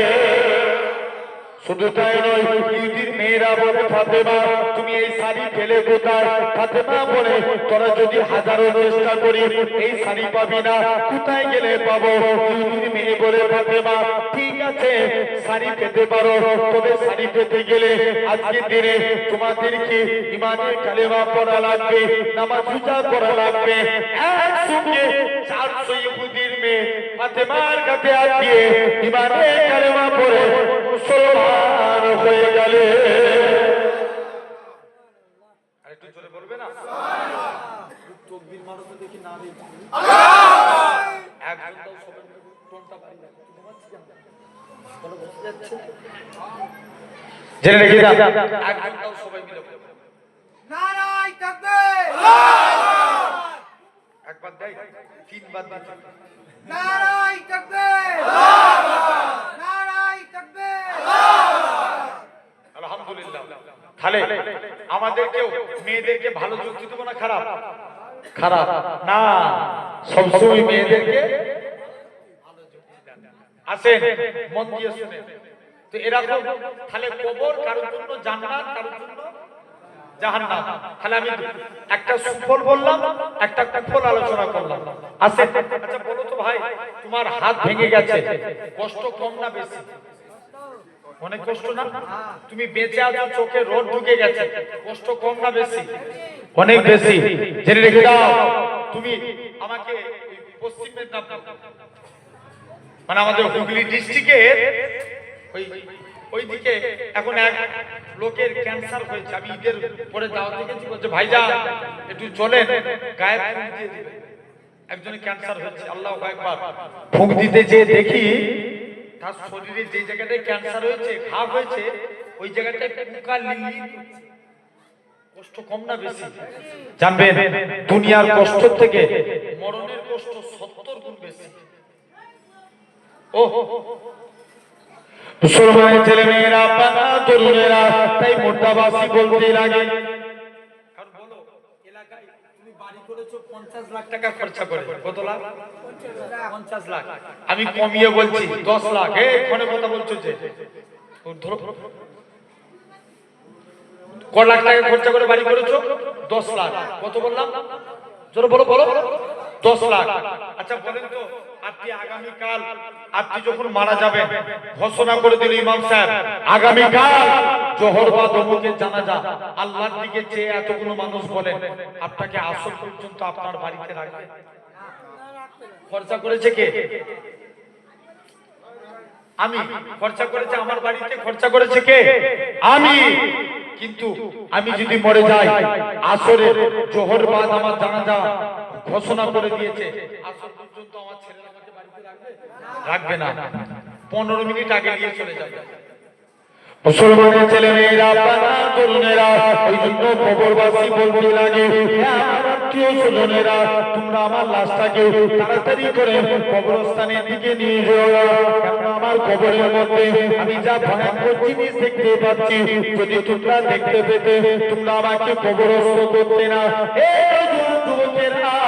এরা পাবে আত্মীয় স্বজনেরা কাঁধে খাটিয়ায় নিয়ে যাবে, খাটিয়া খারা কাঁধে করে নিয়ে যাবে। আশহাদু আল্লা ইলাহা ইল্লাল্লাহ ওয়াহদাহু লা শারীকা লাহু ওয়া আশহাদু আন্না মুহাম্মাদান আবদুহু ওয়া রাসূলুহু। এরা পাবে পদ্মার বলতে লাগবে, হে আমার আত্মীয় স্বজনেরা, তোমরা আমার লাশটাকে তাড়াতাড়ি করে কবরস্থানের দিকে নিয়ে চলো, কারণ আমি আমার কবরের মধ্যে আমি জাহান্নামের আগুন দেখতে পাচ্ছি। যারা নেককার হবে এলাকার মানুষদের বলবে, হে আমার আত্মীয় স্বজনেরা, হে আমার পাড়া প্রতিবেশীরা, তোমরা আমার লাশটাকে তাড়াতাড়ি করে কবরস্থানের দিকে নিয়ে চলো, কারণ আমি আমার কবরের মধ্যে আল্লাহ দয়ার জান্নাত দেখতে পাই। আরো জোরে বলো। আমি বলেছি বিড়ালের চুল বেঁচে থেকে লাভ আছে না? বাঁচবেন সিংহের মতো বাঁচছেন। পিছনের ভাই বলে চুপ করে আছেন কেন? আমার কানে ফাঁকি দিতে পারেন, আল্লাহকে দিতে পারবেন? জোরে বলো সুবহানাল্লাহ। জেনে রেখে যান, তাহলে সেই কবর বান্দাকে 41 পা মুরাদ এসেছে। কত পা? 41 পা মুরাদ এসেছে। 41 পা আসতে যতটা তোলা হবে বান্দাকে জিন্দা করে তোলা হবে। কত পা? 41 পা। তুমি ক্যান্সার রোগে মারা গেছো, তোমার রোগ ভালো হয়ে যাবে। তুমি প্যারালাইসিস হয়ে মারা গেছো, তোমার রোগ ভালো হয়ে যাবে। তুমি এরকম ভাবে অ্যাক্সিডেন্টে মারা গেছো, তোমার রোগ ভালো হয়ে যাবে। মুসলমানের ছেলে মেয়েরা, বাবা তরুণেরা, এরকম ভাবে কেউ প্যারালাইসিস হয়ে মারা গেছে, সেও ভালো হয়ে যাবে। কবরবাসী অন্ধকার কবরে উঠে দাঁড়াবে, হে আমার আত্মীয় স্বজনেরা, তোমরা আমায় কোথায় রেখে দিয়ে চলে গেলে? কবরবাসী চিৎকার করে কাঁদতে লাগবে। এরকম ভাবে কবরবাসী কবরে মুনকার নাকির ফারিস্তা আসার আগে প্রতিটা বান্দা বান্দি কবরে হযরত লুকমান আলাইহিস সালাম আসবে, হে দুনিয়ার জমিনের বান্দা, আল্লাহ তোমায় 30 বছর হায়াত দিয়েছিল, আল্লাহ তোমায় 50 বছর হায়াত দিয়েছিল, আল্লাহ তোমায় 70 বছর হায়াত দিয়েছিল। তোমার যৌবন হালতটাকে, যুবক বয়সটাকে কোন কাজে ব্যয় করে চলে গো? হযরত লুকমান আলাইহিস সালাম কি নেককার বলে কি বদকার বলে প্রতিটা বান্দা বান্দি মুখের দিক থেকে এক টুকরা কাপড়ের টুকরা ছিঁড়ে বলবে, এটা হবে তোমার জন্য খাতা, সাদাত আগুনটা হবে তোমার জন্য, কলম মুখে থুতুটা হবে তোমার জন্য, কালি বান্দা মুখ থেকে থুতু নিয়ে কালি নিয়ে সাদাত আগুনে করে কাপড়ের উপর লিখতে থাকবে। লিখতে লিখতে বান্দার মুখে থুতু ফুরিয়ে যাবে, তথাপিও লেখা শেষ হবে না। ও যুবকেরা, তুমি আমি কি বলে রেখায় পাবো? তোমার আমার হাত সাক্ষী দিবে। আল্লাহ পাক এই হাত দিয়ে বান্দাটা মানুষের উপর জুলুম করেছে। এই হাত, যে হাতকে আমরা কত ভালোবাসি, শীতের টাইমে হাত কেটে গেছে, তাড়াতাড়ি শীতের জিনিস লাগায়, হাত কেটে গেছে মহলম লাগায়, ঠিক কিনা বল? জেনে রেখে দেন যে হাতকে আমরা কত ভালোবাসি।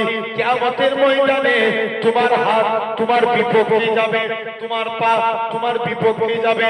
আল্লাহ পা দিয়ে বান্দাটা মসজিদের দিকে যায় না, মাদ্রাসার দিকে যায় না, এরা কোনোভাবে দিনী মাহফিলে গিয়ে বসে না।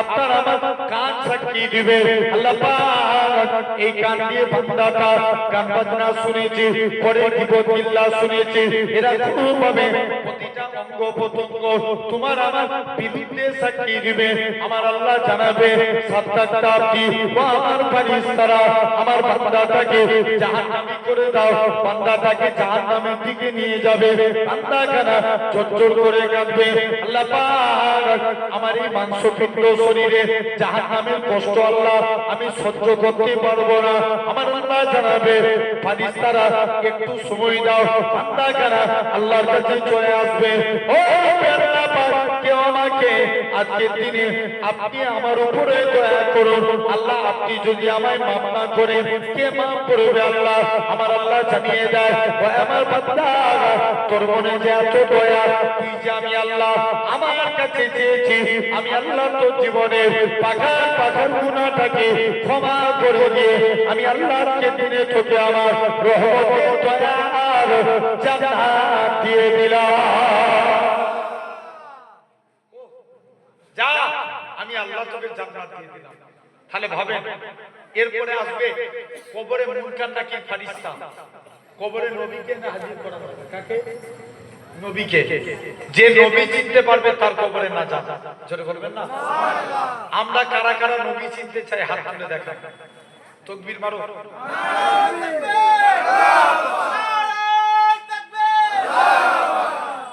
আলহামদুলিল্লাহ এই হাত তুললাম দেখলো কে আল্লাহ তাহলে আমরাও নবীকে মানব বলো ইনশাআল্লাহ কবরে সর্বপ্রথম নবীকে না হাজির করানো হবে আসেন কেমন করে মানা যায় মন দিয়ে শুনে ভাই আল্লাহ চার শ্রেণীর বান্দাকে ভালোবাসেন কয় শ্রেণী চার শ্রেণী নাম্বার 1 এই চারটির মধ্যে যদি আপনিও পড়েন জানবেন আল্লাহ আপনাকেও ভালোবাসে কে ভালোবাসে আল্লাহ ভালোবাসে আসেন নাম্বার 1 আল্লাহ ভালোবাসেন পবিত্রতা অর্জনকারী বান্দাকে কাকে আচ্ছা আমাদের কাছে উজু আগে না পবিত্রতা আগে উজু আগে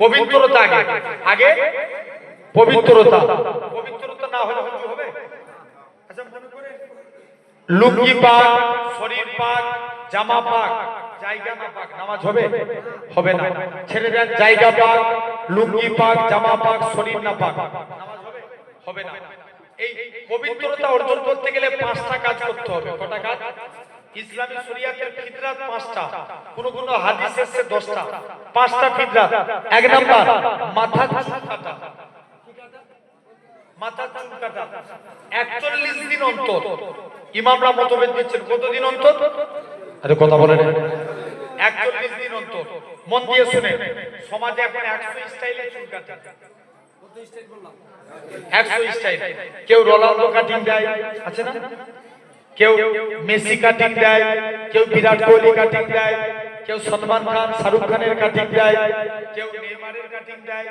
কেউ আবার মিলিটারি ছাড় দেয় কেউ পিছনে টিকটিকি মার্কা ছাড় দেয় কথা বলেন আছে না নাই ইনসাফ করে বলুন এই পারপাটায় এতগুলো মানুষ বসে আছে আমরা সেলুন দোকানে চুল কাটতে যাই না কিন্তু একবারও কেউ যে বলেছি সেলুনওয়ালা ভাই আমার চুলটা নবীর মতন কেটে দাও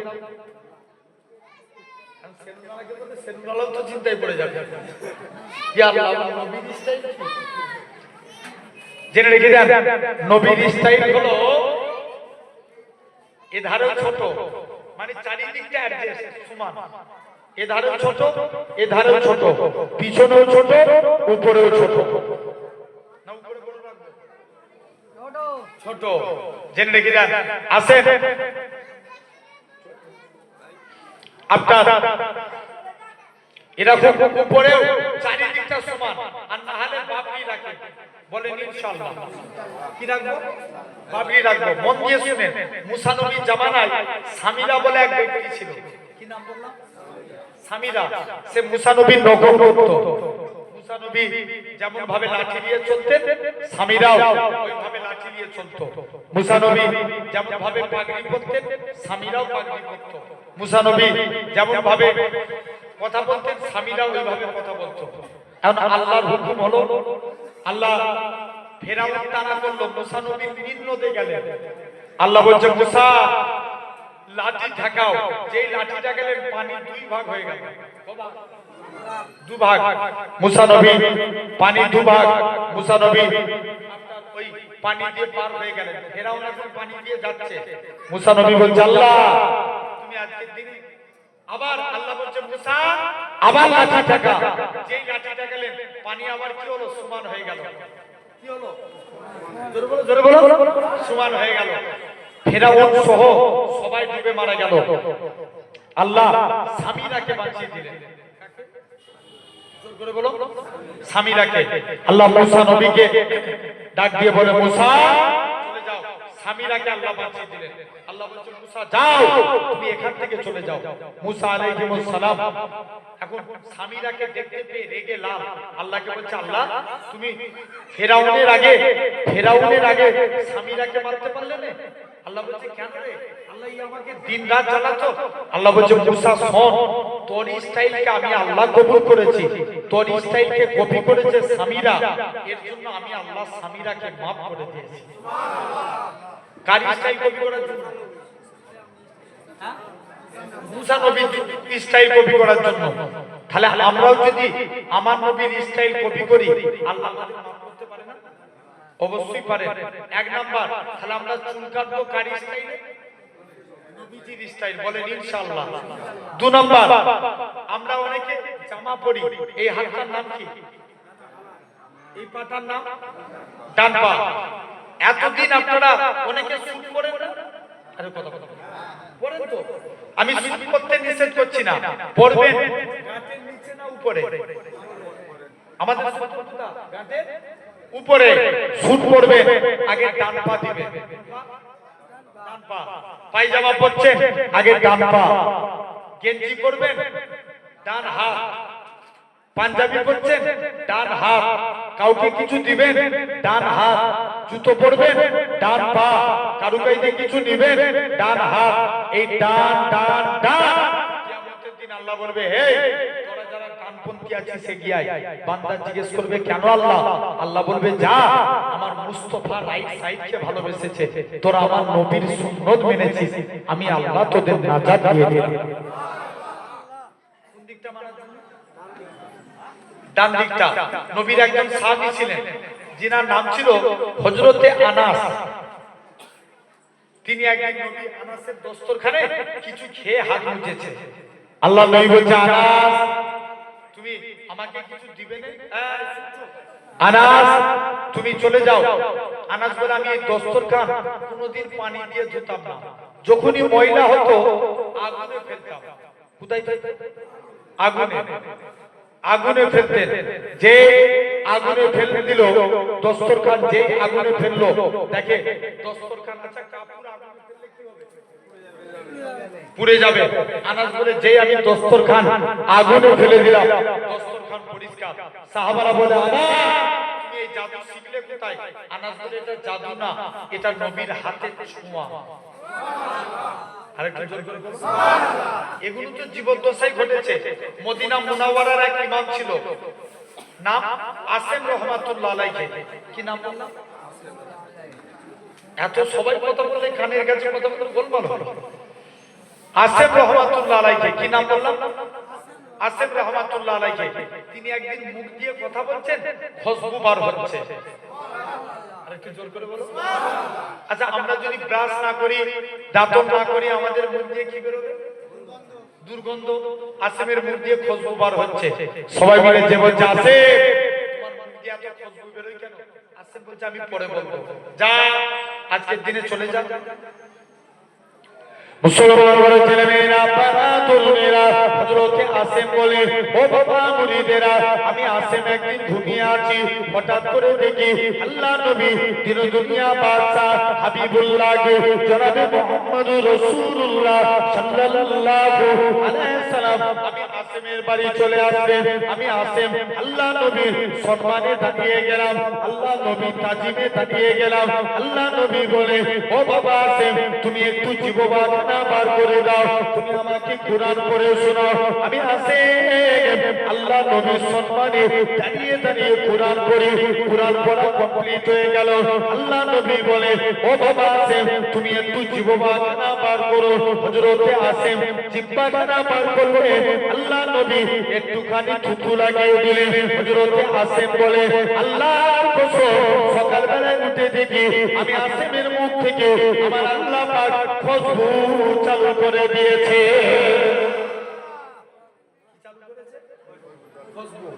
তাহলে আসেন, আচ্ছা বলেন নবী আমাদেরকে বেশি ভালোবাসে না আমরা নবীকে বেশি ভালোবাসি?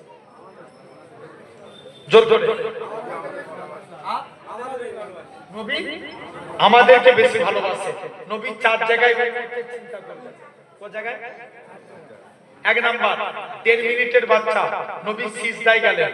আচ্ছা বলেন তো বাবা, সমাজে আল্লাহ 313 জন রাসূল পাঠিয়েছিলেন। কতজন? 313 জন। কোন রাসূলের কলেমায় আল্লাহ রাসূলুল্লাহ লিখেছে? জোরে বলো, লিখেছে? লিখেন না। মুসলমানের ছেলেমেয়েরা, আপনারা তরুণেরা, আল্লাহ পাক আদম নবী কলেমা দিয়েছে লা ইলাহা ইল্লাল্লাহ, আদম শফিউল্লাহ রাসূলুল্লাহ বলে না। আল্লাহ মুসা নবী কলেমা দিয়েছে লা ইলাহা ইল্লাল্লাহ, মুসা কালিমুল্লাহ রাসূলুল্লাহ বলে না। আল্লাহ ঈসা নবী কলেমা দিয়েছে লা ইলাহা ইল্লাল্লাহ, ঈসা রূহুল্লাহ রাসূলুল্লাহ বলে না। হে জওয়ান যুবকেরা, আমার আল্লাহ পাক আপনার আমার নবীর কত মাকামখানা দিয়েছে। আপনার আমার নবীর কলেমা দিয়েছে লা ইলাহা ইল্লাল্লাহ মুহাম্মাদুর রাসূলুল্লাহ। শুধু তাই নয়, আল্লাহ নবী 1.5 মিনিটের বাচ্চা হুজুর আমার সিজদায় চলে গেলেন। কি জানো মুখ থেকে বিড়বিড় করে বলে আম্মা জান আমিনা বলে আমি কানটা মুখের কাছে নিয়ে চলে গেলাম। আমার শিশু পুত্রের মুখ থেকে একটাই কথা বাইর হলো, ইয়া রাব্বি হাবলি ইয়া উম্মতি। কাদের চিন্তা করব? জোরে বলো, উম্মতের চিন্তা। এটা এক নাম্বার। 2 নম্বর, নবী যখন জান কবজ হবে, আজরাইল ফেরেশতা নবীর বুকে হাত রেখেছে। আল্লাহ নবী বলছে আজরাইল, যেন মনে হচ্ছে ওহুদ পাহাড়টাকে তুমি আমার বুকে চাপিয়ে দিয়েছো। আজরাইল বলছে ইয়া রাসূলুল্লাহ হাবিবাল্লাহ, হুজুর আপনার মতো এত আসানির সহিত আমি কারোর জান কবজ করব না। আল্লাহ নবী বলছে আজরাইল, তুমি আমায় সান্তনা দিচ্ছ, তাহলে আমার উম্মতরা কত বুড়ো হবে, কত জয়ীফ হবে, এদের কত কষ্ট হবে। আজরাইল যাও, আমার সারা উম্মতের কষ্ট আমি নবী আমার মুখের মধ্যে দিয়ে দাও। কাদের চিন্তা করলেন? উম্মতের। কটা হলো? 2টো। 3 নাম্বার, নবী পাককে যখন কবর থেকে তোলা হবে, কোথা থেকে? কবর থেকে। ভাই এখন আমরা দরুদ পড়ি কার উপরে? নবীর উপরে। আমরা কি চিরজীবন বাঁচবো না মারা যাব? মারা যাব। আমরা যখন মারা যাব কে নবীর উপরে দরুদ পড়বে? আল্লাহ বলছে যখন দুনিয়ায় একটা মানুষ থাকবে না তখন আমার ফেরেশতারা আমার মুস্তাফার উপরে দরুদ পড়বে। ফেরেশতারাও মারা যাবে। 4 জন বাকি রেখে। কজন? 4 জন। জি হ্যাঁ, জিবরাইল, মিকাইল, ইসরাফিল, আজরাইল। কজন হলো? 4 জন। প্রথম 3 জন মারা যাবে।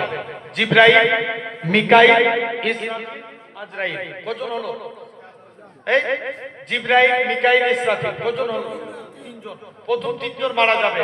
আল্লাহ, আজরাইল বলবে আল্লাহ আমি তো সবাই জান কবজ করেছি, তুমি আমাকে ছেড়ে দাও।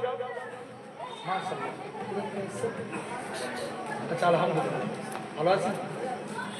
মাশাআল্লাহ। আমাদের আমার পীর ভাই, আমাদের পানিগঙ্গা হুজুরের, আমার হুজুর কেবলার নামে নাম, হুজুরের নাম আব্দুল আজিজ না? জি, আমাদের পিন্নগর শরীফ হুজুর কেবলার নামে নাম পানিগঙ্গা দরবার শরীফের পীরজাদা আপনাদের কাছে এসেছেন। খুশি না নারাজ? আলহামদুলিল্লাহ। একটু তাকবীর দেন দেখি খুশি হয়ে না রে। ও নারায়ে তাকবীর, নারায়ে তাকবীর, নারায়ে তাকবীর। আরেকটা তাকবীর শিখিয়ে যাচ্ছে আমি আর জুনাইদ ভাই গোটা পশ্চিম বাংলায় এই তাকবীর শিখাচ্ছি।